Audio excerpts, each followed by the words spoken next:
Hello. Can everyone hear me? Thank you all. I know it's really hot, so I'll try and make it interesting. So I'm Julie Chadwick. I'm Managing Director of Dentsu Influence, and I'm here to talk about the impact that we've found attention has on being able to unlock real value in influencers and creators. So at Dentsu, we've been working with Lumen since 2017. So our body of work on attention is massive. It's called the attention economy, and we've been looking at everything: advertising, formats, essentially anything you can think of, we've measured it over those years. And what we realized is that back in the day, when we used to work with influencers like this guy, you could see that even then, if you know somebody who's famous, in your feed gets your attention, yeah? Equally, the same for friends and family. If you see a person, it gets your attention.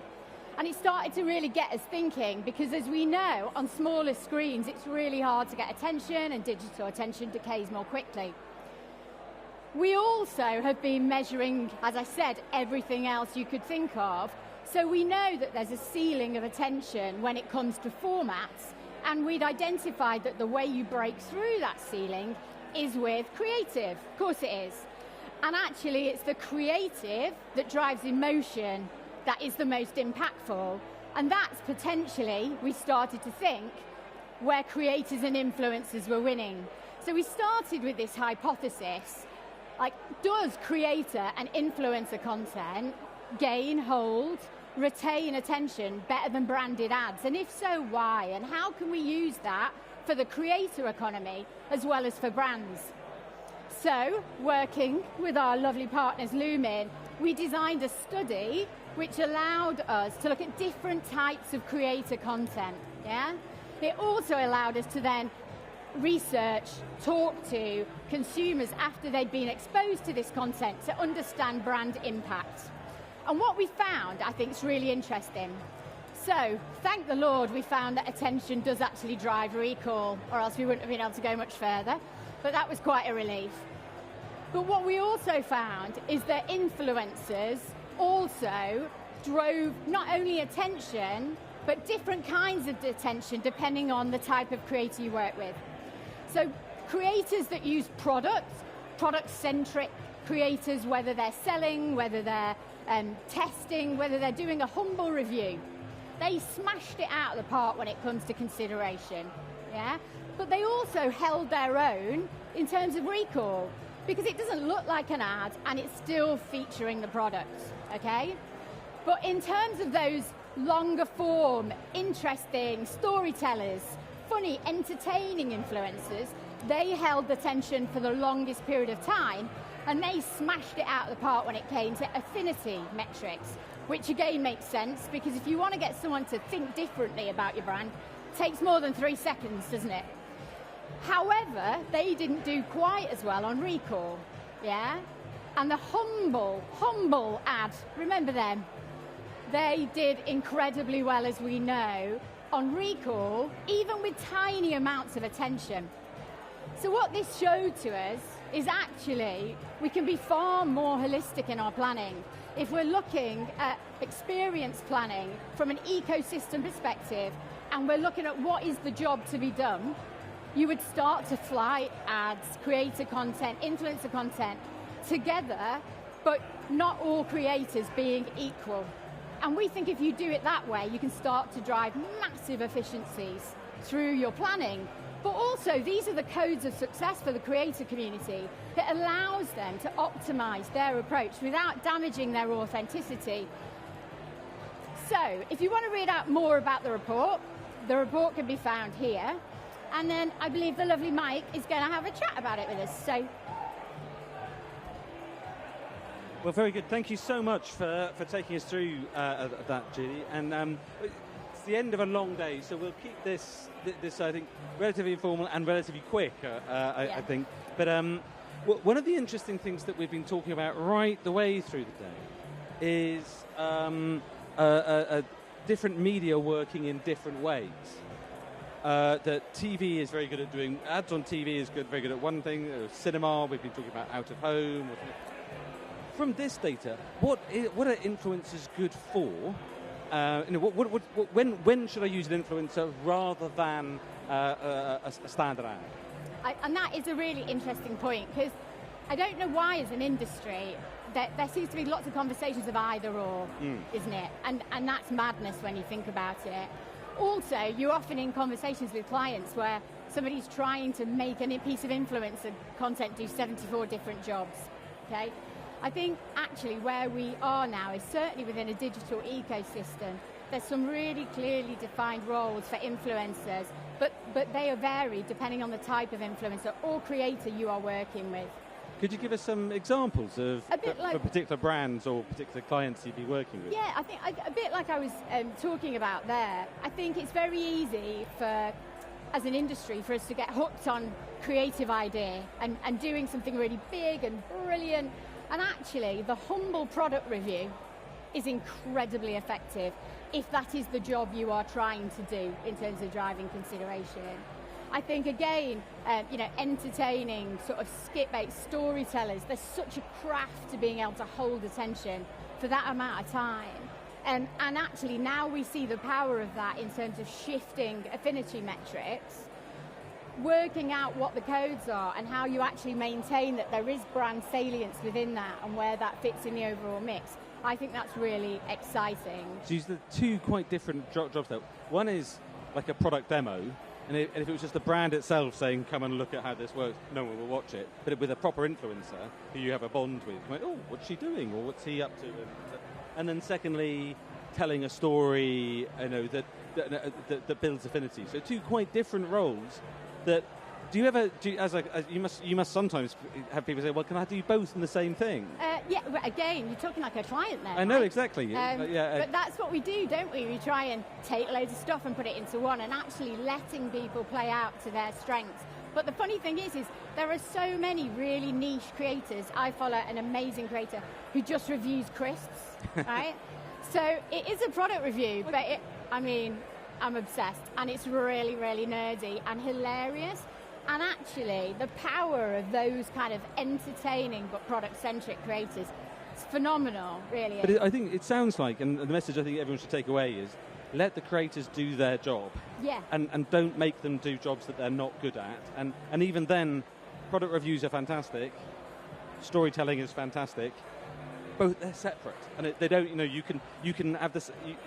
Make sure everyone stays in their lane on that one, and great things will happen. And I think really making sure you're very clear about what the job is that you're trying to do. Like, if no one's heard of your brand, actually, digital ads can be a great way to get a load of frequency, a load of attention, like a really effective way of warming up an audience to then drive greater influencer activity.